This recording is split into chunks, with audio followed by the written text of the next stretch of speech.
Hey, it's Melissa here at Aggressive Acres.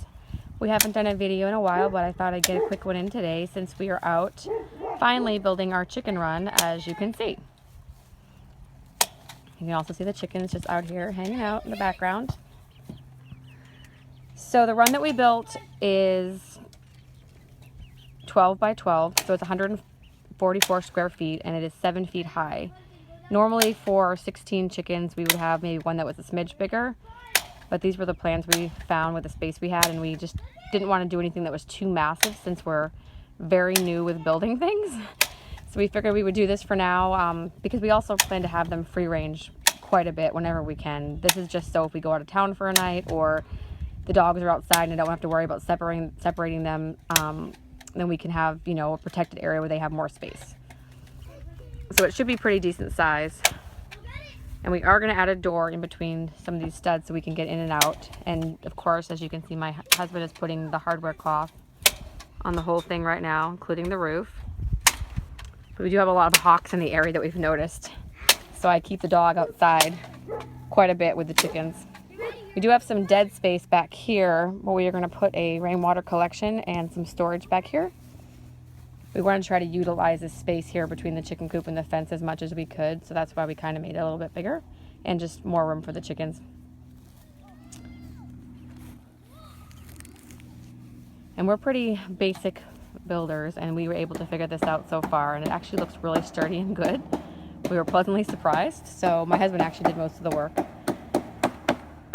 So far so good.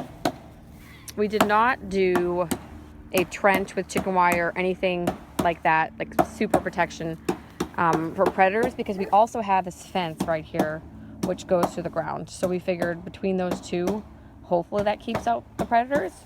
I told my husband I'm sure that we'll learn the hard way soon that there's something that we missed when we're doing this, but for now, hopefully it works for the most part. And you can see some of the chickens here, they're out foraging. The one right there on the right that's Muffy. She is a Easter egger, although lately I'm kind of feeling like she could be a rooster. Not sure, but she's definitely an Easter egger, some kind of mix. And that yellowy one right there is a Buff Orpington. The chickens are almost 8 weeks old and they are doing great. They've gotten pretty messy inside the chicken coop.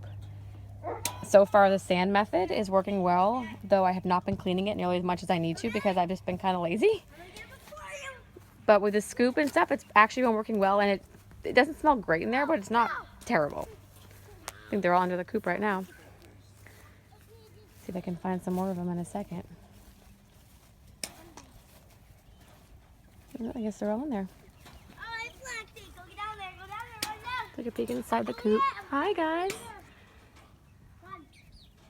The big one right there with the big comb is the black copper Moran rooster.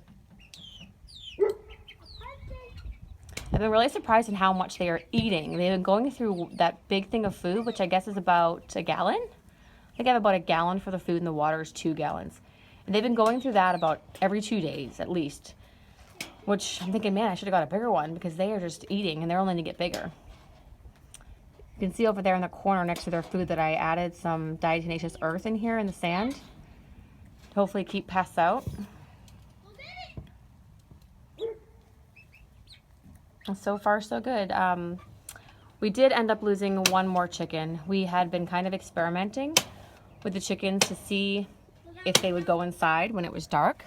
So, because usually I was letting them out in the afternoon for a few hours and then we'd kind of run around and do what we call the chicken run to get them all back in, which was kind of exhausting. It took about our whole family about 15 minutes to get them all back in because they ran around and hid under the coop and everything. So we decided to leave them out until it was darker and see if they would go in. So we did, and they all did go in, which was great. But the only part was I found all 17 of them at the time in one of these little nest boxes here, which you can see is too small for 17 chickens. Oh man, that's pretty dirty. I need to clean that.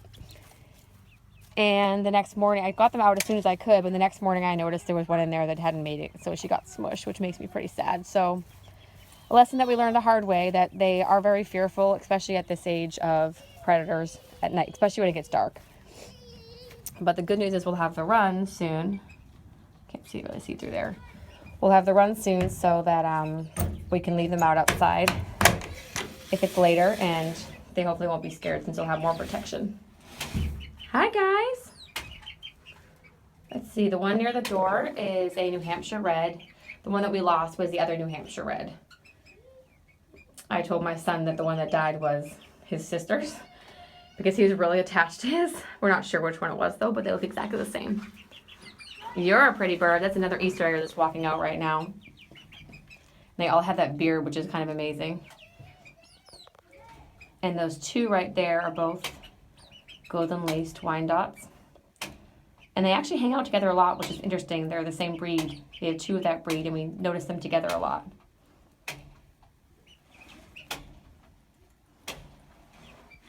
So far, so good.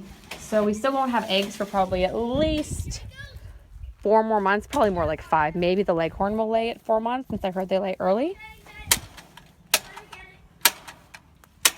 But we're counting on it probably when it starts to warm up in March.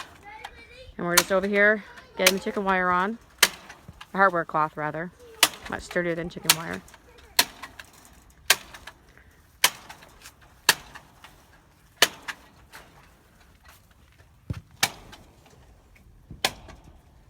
And so far, so good.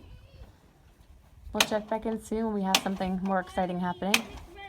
Once we get this built, we should be pretty done with the chickens. The major stuff for now, besides just the cleaning and daily maintenance, and then we're going to kind of start focusing on our garden planning for the spring. Last year we had a 500 square foot raised bed garden. That was in our backyard when we lived in a HOA neighborhood. Stretching.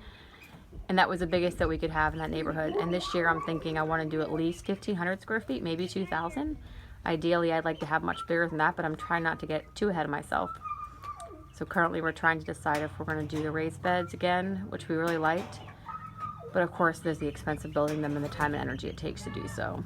So we're still debating that, but I'm definitely going to start planning what I want to plant and how many seeds I need to get. Oh, look at that big rooster.